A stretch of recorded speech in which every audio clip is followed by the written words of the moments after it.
Welcome to Straight Outta Savannah. I'm so excited today because I have a guest here that I have known all of his life. Why? Because he is my son.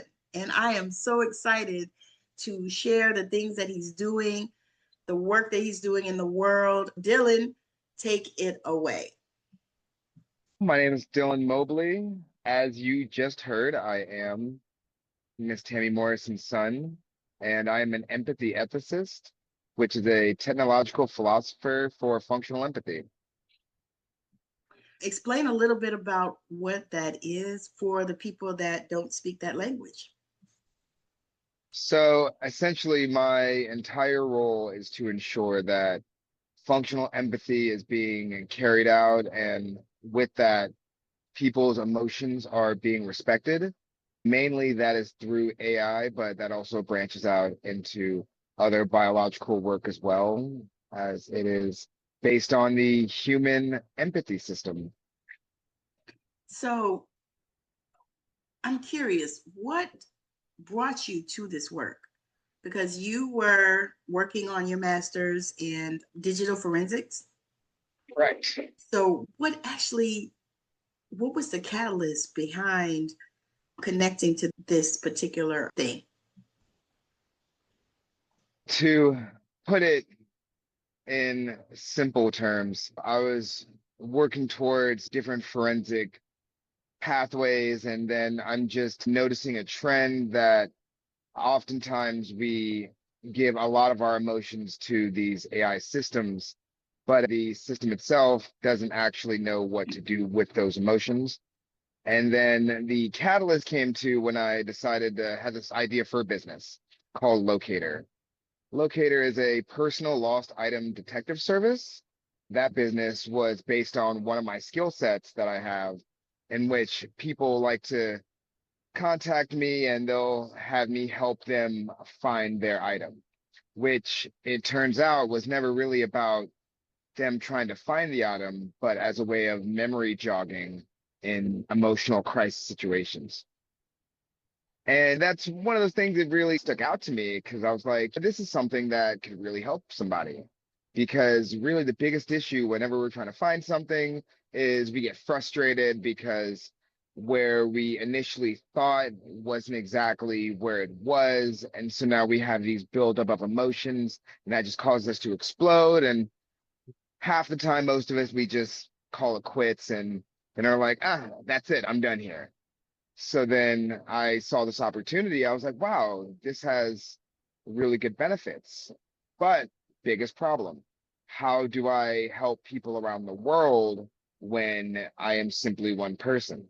And so now I have this business that I started that I am simply just trying to figure out how can I make this online for everybody? Because I had a friend in Russia and they were really like, wow, this is amazing service. I wish they had it in my language. And I was like, oh, that's a great idea. And so I started looking into it. And being in the modern age that we are, I realized that, yes, I should absolutely use AI to do this. And so then that started this one question that kind of kicked off this months of work and 200-page white paper later, where I wondered, how can I trust that AI is truly respecting human emotions, especially in a crisis situation? And I started going down different rabbit holes. The options that were there were helpful. At the biggest point, though, I couldn't trust that what the AI would do would be as helpful as I needed to be when the time came. And from there, it led to the one question I keep chasing. Why aren't human emotions respected more? Emotions are signals, and those signals relate to something misaligned in our own body. And that misalignment is because of our own narrative integrity. As humans, everyone has their own internal self narrative that propels them to do what they do. And what helps keep us in line with that based on the external self-narrative and all of these other factors that try to influence us in that alignment, we have these emotion signals, which are then translated into feelings. And those feelings are what guides us in that sense of emotional intelligence. And in realizing this, I realized the number one thing is that all of this work, it simply came from internal. Because growing up, the biggest thing that really helped me feel soothed about my emotions was empathy research confirming that we have these primal emotion families that our brain naturally responds to, that we have these empathic neural pathways that are intrinsic, does us good and aids us. But the main problem is human emotions are typically masked or suppressed, and simply because that's not any fault of the mainstream psychiatry or mental health industry, but that simply was the popular treatment options. And that's what led us to where we are today. The biggest thing in this entire system is that humans have an empathy system. The Yeah, only thing I did was translate that into AI by building an infrastructure that respects that. that is so powerful. Now, I'm not going to pretend to understand all of that you just said. However, I know that our listeners understand that and they'll be in awe. Like, I have a really good friend. She was like so in awe of what you're doing and the work that you're doing. And that was one of the reasons why I said, you need to come on the show because we talk about empathy. Because if we didn't have that, we'd be robots, right? So when you think about this and you put it into English, what do you see that doing this with AI is going to do for the planet, especially at the time that we are living in now, which is just a big ball of chaos? And The main thing is human emotions are going to at least be carried forth in when we have sensitive domains such as hospitals, mental health. We really want to put them in schools. We need to have an emotional accountability factor. And one of the biggest things that everyone in AI is rushing towards is what's called AGI, artificial general intelligence. And a big core of that is how we deal with the one domain that is the most elusive, which is human emotions. And in doing this work, one of the main goals is to enable an empathy economy where communities should be rewarded for practicing functional empathy. And the same goes with these tech companies as well as a lot of the corporate sector, because what is happening without it is we have simulation. And what does empathy simulation do?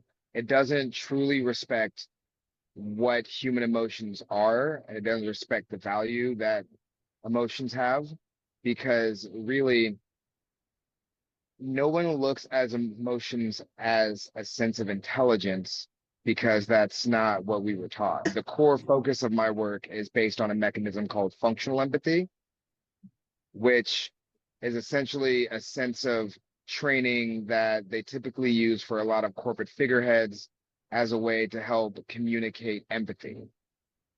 And what I've essentially understood about that since diving into this work is that functional empathy is the human's core skill.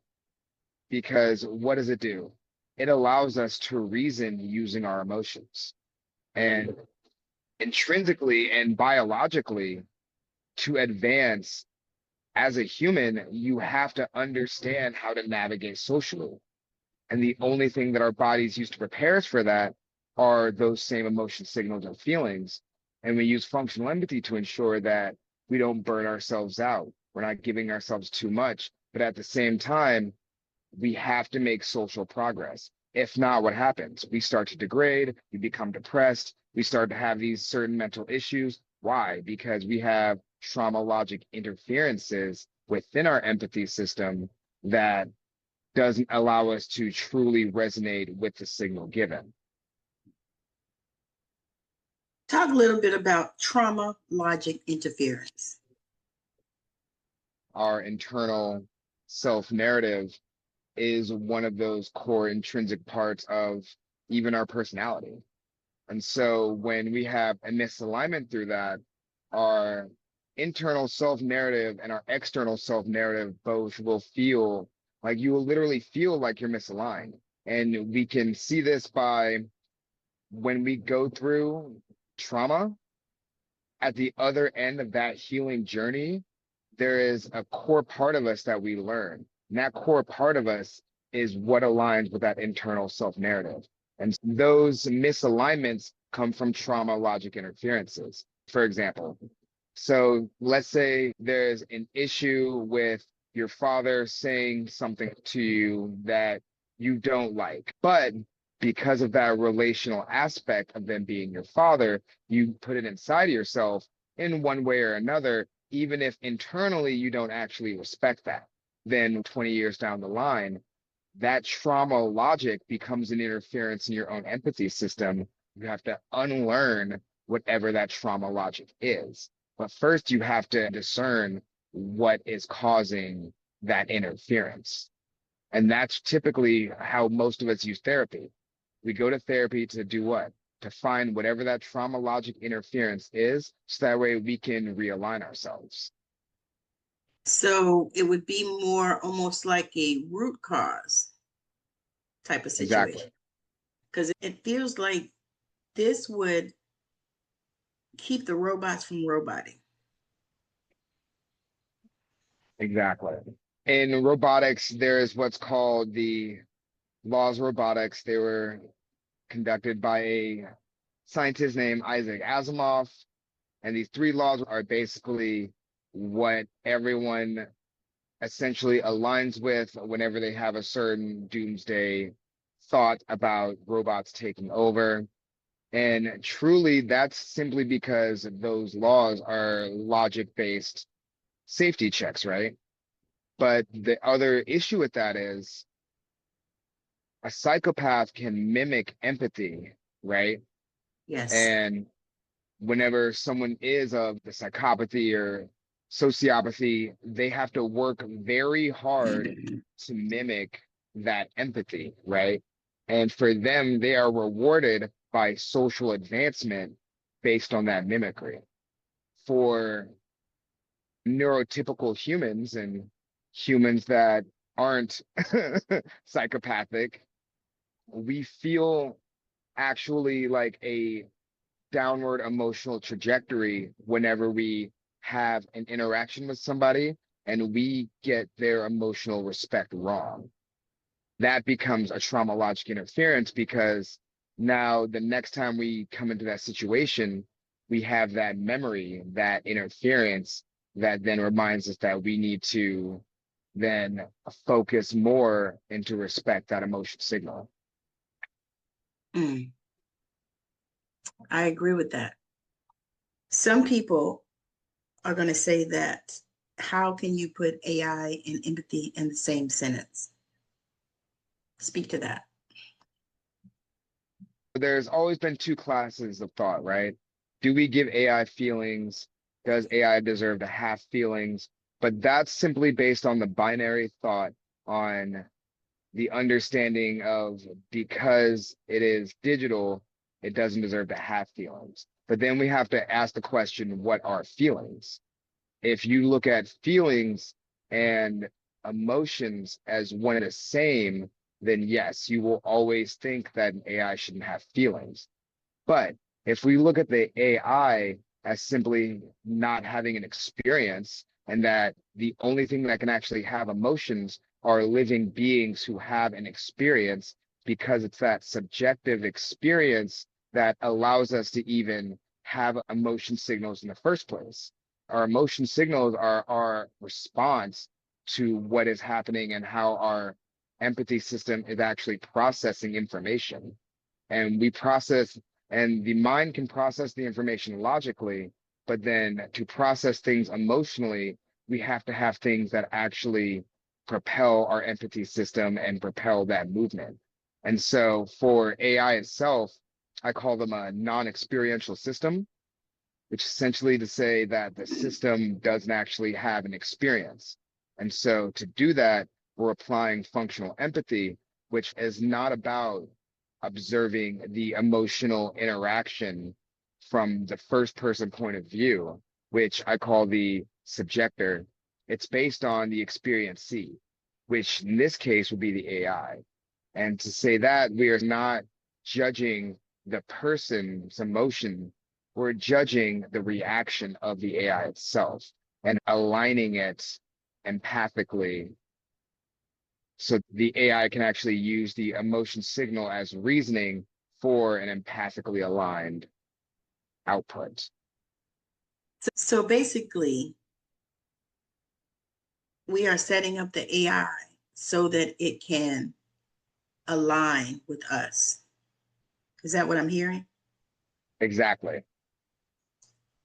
Because it feels like if it's a cold thing, like a car battery, if you put the key in or push the button, it's going to start if it's working. And so it feels like you're taking AI out of that context to where it's just a battery. It's like you're putting it into a context where we can use it, because so many people are afraid of this technology. And I know older people, especially, I hear them talk, but in general, I don't really believe it's something that we should be afraid of. I think we should embrace it and use it to help us. I agree with that. I always felt that before this work, I actually was not for AI.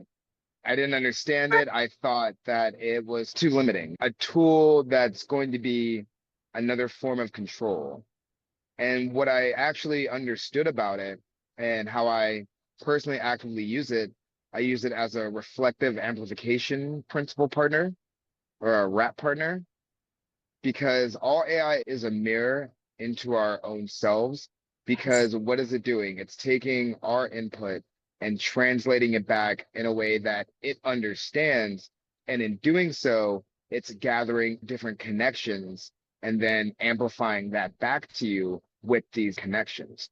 And so the larger issue I found in this work is that people do what's called anthropomorphizing it. I'm not saying it's wrong to say it has a name. I'm not saying it's wrong to he, she pronouns, however you feel is fit. Although I have found that in doing so, the lines start to get blurred emotionally.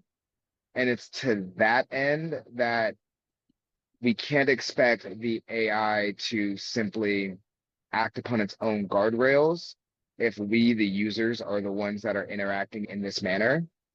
Now, do I believe AI needs more guardrails for empathy? Absolutely. But at the same time, AI also needs a human emotion logic checkpoint, which can be necessary as well. So that way it has a measure to understand its own emotional limiting reasoning. So is that But what you're creating? that is part of my work. I created an infrastructure, and from that infrastructure, created a set of components that all work together for what I call symbolic emotional inference reasoning. And then I'm taking those infrastructure components and making whatever applications see fit. And in doing so, what I'm working towards is establishing a new form of AI model called a retrieval augmented emotional intelligence model.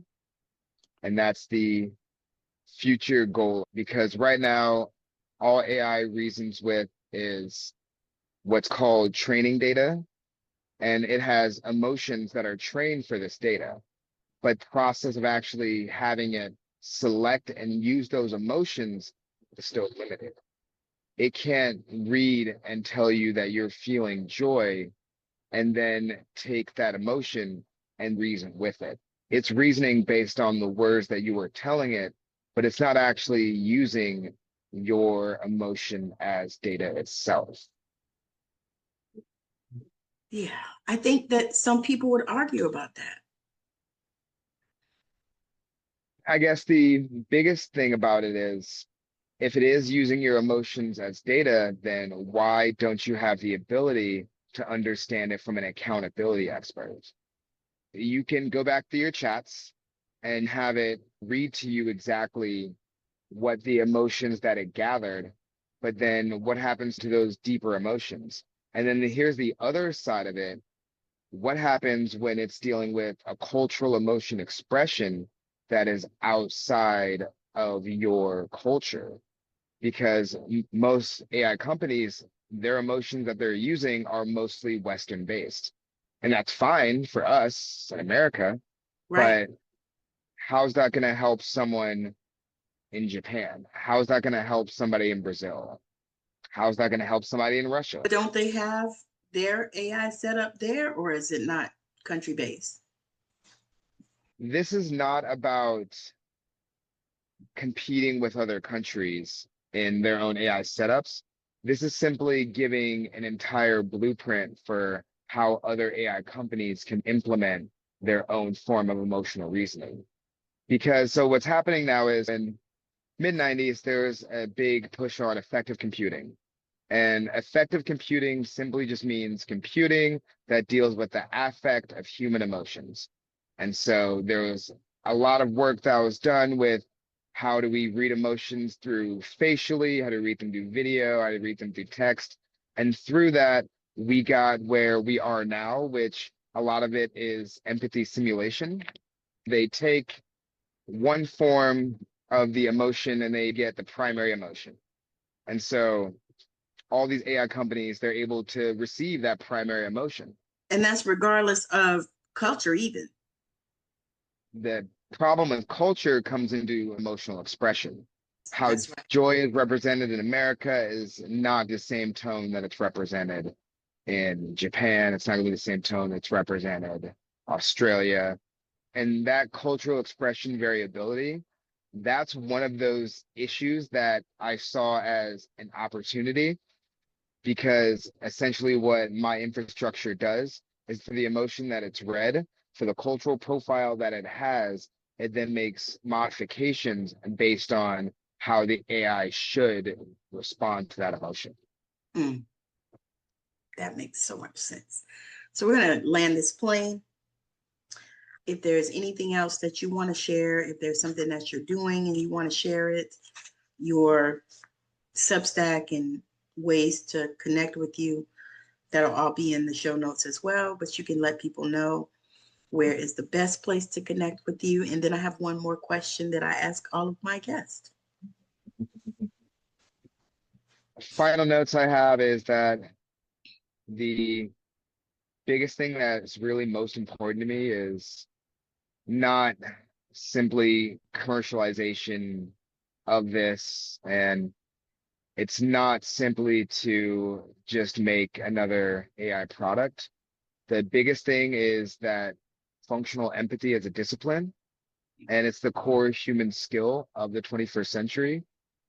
And the only reason I say that is without it, we're going to continue to be divided on every issue, and most major organizations already know this and have already figured this out. And the biggest reasoning for connection is for functional empathy in ourselves with our own narrative integrity. And at the same time, we can also help the world. You can find me on Substack at Empathy Ethicist. I'm more than likely there. You can also follow me Right. on X and Blue Sky at Empathy Ethicist. Make sure you following this guy. He's doing amazing work on Substack, and I'm so grateful that he's there because I get to share him out. That is so powerful. Do you feel like this thing is going to change the world? I do. It's led me to believe, and not only believe, but to know intrinsically that not only is this work important, but empathy in itself is a science. And It's that science that I have made myself a living proof that functional empathy works, because I would not be here without it. I've had my own share of mental health trauma from all the alphabet letters of personality disorders. Currently, I don't take any medications. I make sure that I am properly aligned to my own internal self-narrative. And I do that through functional empathy on a multiple hour a day basis. You heard it first. You heard it here. This is his first interview, and I wanted to be the one to do it. I'm so grateful that he took this time to join us on Straight Outta Savannah, where the magic happens. So I'm super excited. My last question: if you could change anything in the world, what would that be and why? I would change the availability of third spaces for people to gather. There shouldn't simply be nowhere that people can congregate that isn't a bar, that isn't a place they're going to be discussed about for having a volume of people. There should absolutely be more third spaces that people can go and gather and share their story and then form connections. And it doesn't have to all be digital. And it doesn't have to all be networking events. I think that's necessary because places to gather, you got to go to a bar or some place like that, or even places where there's music. That's great. But you're right. There needs to be spaces that we can just go and have conversation, listen to people, learn a thing or two. Yeah, I agree with that. So powerful. I really am so appreciative that you came. And I know that this show is phenomenal. And I'm grateful. Your show notes and everything will be in there with your links and all the stuff. We'll be getting this out there on Substack next Friday. I think it should premiere on Substack. And I'm super excited about this functional empathy because, as I said before, I'm not the one to discuss it. I don't really understand it completely. But what I do understand is that it's necessary and that we need it. It's not something that could have waited 50 years. We need it now. Thank you so much for joining us on Straight Outta Savannah, where the magic happens. My guest, Dylan Mobley, my beautiful, handsome son. And I'm super excited to present him to my audience. And I thank you. Make sure that you like, share, and subscribe, and that you follow him on Substack or X or Blue Sky, wherever he is stationed. Have a wonderful rest of your day, evening, weekend. I love you. Bye now.